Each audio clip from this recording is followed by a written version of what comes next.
Hi అండి, welcome to స్వయం పాకం.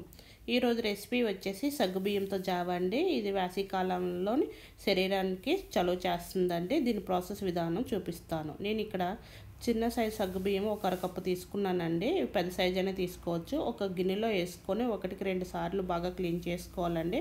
క్లీన్ చేసుకున్నాక అవి మునిగినంత వరకు వాటర్ వేసుకొని ఒక 5 నిమిషాల పాటు నానించుకోవాలండి. ఇప్పుడు స్టవ్ మీద వేరే గిన్నె పెట్టుకొని ఒక గిన్నెలోని 2 గ్లాసుల వరకు వాటర్ని యాడ్ చేసుకోవాలండి. వాటర్ వేడెక్కినాక ఈ సగ్గుబియ్యం అనేవి యాడ్ చేసుకోవాలి. 5 నిమిషాలు నానిచ్చాం కదండి, ఒక 5 నిమిషాల్లో ఇవి కుక్ అయిపోతాయండి చాలా మెత్తగా.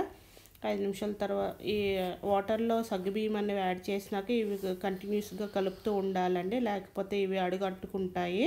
సగ్గుబియ్యం అంటే చాలా స్మూత్ కదండి. అడుగు మందంగా ఉన్న గిన్నె తీసుకోవాలండి సగ్గుబియ్యం జావ చేసేటప్పుడు. ఇవి కంటిన్యూస్గా కలుపుతూ ఉంటే 5 నిమిషాలకి ఇలా కుక్ అయిపోతాయండి. బాగా కుక్ అయిపోయిన తర్వాత ఒక అరకప్పు వరకు పంచదార, ఒక అరకప్పు వరకు పాలు వేసుకోవాలండి. పంచదార అంతా కరిగిపోయినంత వరకు తిప్పుతూ ఉండాలి. ఇప్పుడు పంచదార మెల్ట్ అయిపోయాక ఒక పావు టీ స్పూన్ ఇలాచీ పౌడర్ వేసుకోవాలండి. ఇలాచీ పౌడర్ వేసుకొని బాగా మిక్స్ చేసుకోవాలండి.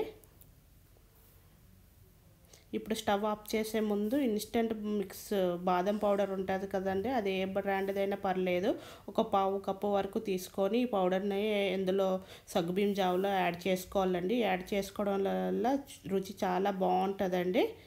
ఇది ఉండలేకుండా ఒకసారి బాగా మిక్స్ చేసుకోవాలి.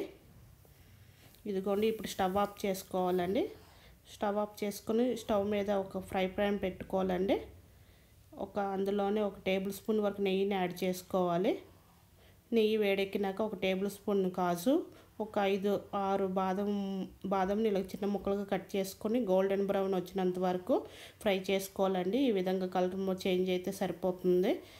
ఇలాగ ఈ నెయ్యితో సహా ఈ సగ్గుబియ్యం జావలో యాడ్ చేసుకోవాలండి. యాడ్ చేసుకొని ఒకసారి అంతా బాగా మిక్స్ చేసుకోవాలి. ఈ సగ్గుబియ్యం జావ అనేది వేసవికాలంలో ఇన్స్టెంట్ ఎనర్జీని ఇస్తుందండి. ఇలాగ ఒక మూత పెట్టుకోవాలండి. మూత పెట్టుకోవడం వల్ల పైన లేయర్ అనేది మేగడ కట్టుకుంటా గట్టి పడకుండా ఉంటుంది.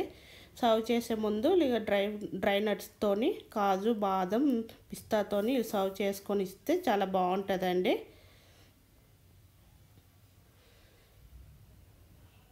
మీకు కనుక ఈ రెసిపీ నచ్చినట్టయితే నా ఛానల్ని లైక్ చేయండి, షేర్ చేయండి, సబ్స్క్రైబ్ చేసుకోండి. Thank you for watching.